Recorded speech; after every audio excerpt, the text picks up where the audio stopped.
Welcome back to Vintage HQ and our exploration of this fantastic Airlight suitcase, which is giving us a real snapshot of history in the theatre world in the 70s and 80s, and also sea travel in the 50s.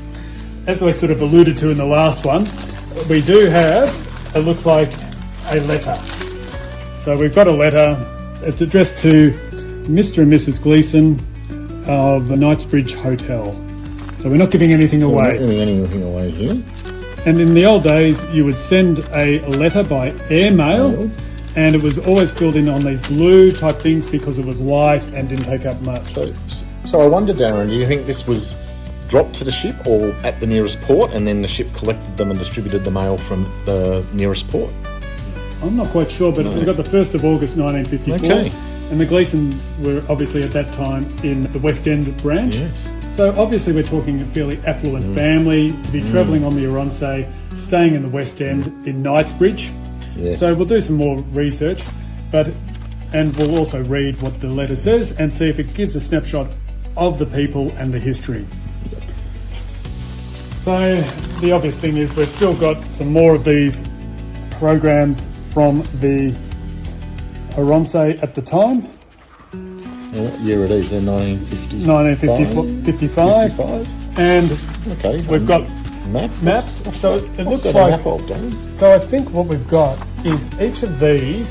Naples. And I totally messed it up, so I apologise for those who are frustrated with everything I've just done. But it gives you a little snapshot of each of the different places they're staying. So we've got Pompeii, a little brochure on Pompeii. We've got Aden. So there's all these little bits. So we'll go through those in greater detail to find out what they actually are. Columbo. So what this seems to be is each day they would get one of these when the location Aden. So it'd be really nice. We might recreate a map and show all I think that would be great. And Gibraltar. So it'll give us some timings as to how long Port Said in Egypt. Yep. I'm assuming. Suez Canal, yes, Thank I think you. you're right. And also then Melbourne. So arriving back in Melbourne on the 29th of March, it seems. Or no, departing. So yeah, we'll go back and we'll try and work it out. Oh, I like the idea. We'll have a look at this map too, Darren, and see how it's changed. Very much so, and it's got points of interest.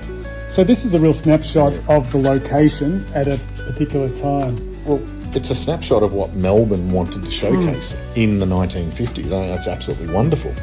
I'm getting attracted to this.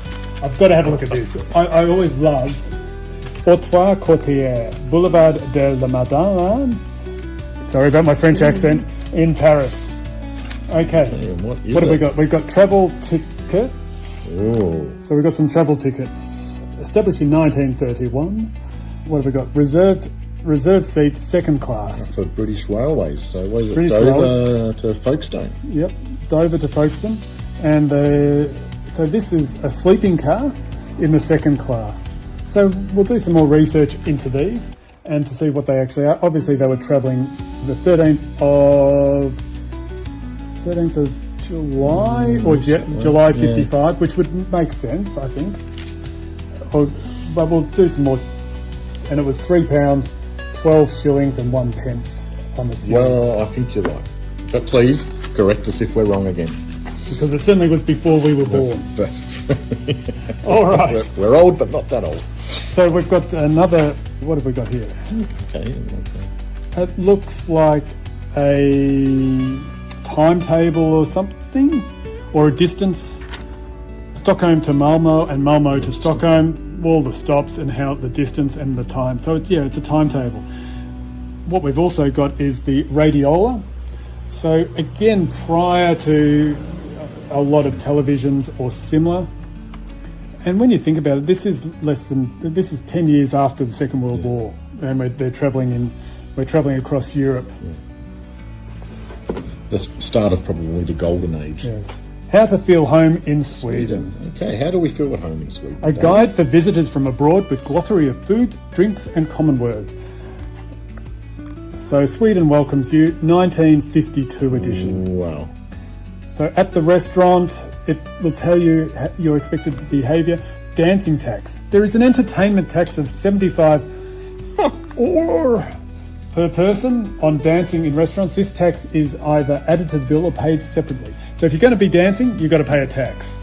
And then if you've got your Swedish friends may invite you to a private dinner party at home, and there are a few things that may be useful to know. Dinner usually starts punctually, as there is no cocktail hour similar to American custom. The Swedes are rather formal and always say thank you immediately after a meal to the host and hostess and shake hands when thanking them.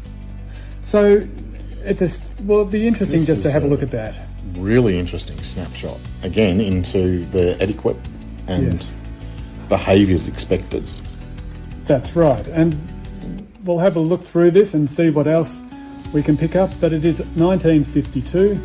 The English word taxi is used in Sweden for a hired motor car.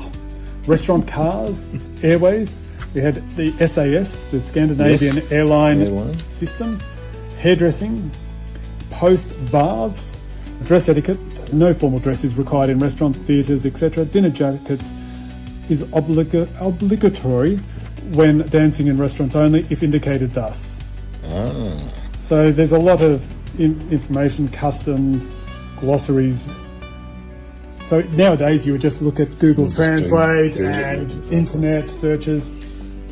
So what have we got here? The Hotel Melbourne.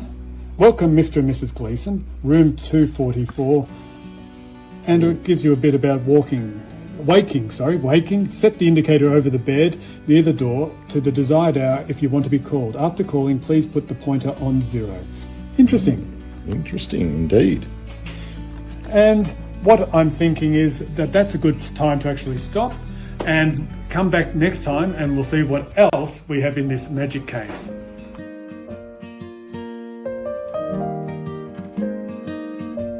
Step into the past where memories shine bright. Every old treasure calls out to the light. Dusty vinyl and rusted old rings, where every find tells a story that sings. Time traveler's haven of relics and charms, ghosts of old times tucked into your arms. Antiques whisper with secrets untold, their stories echo through hearts young and old.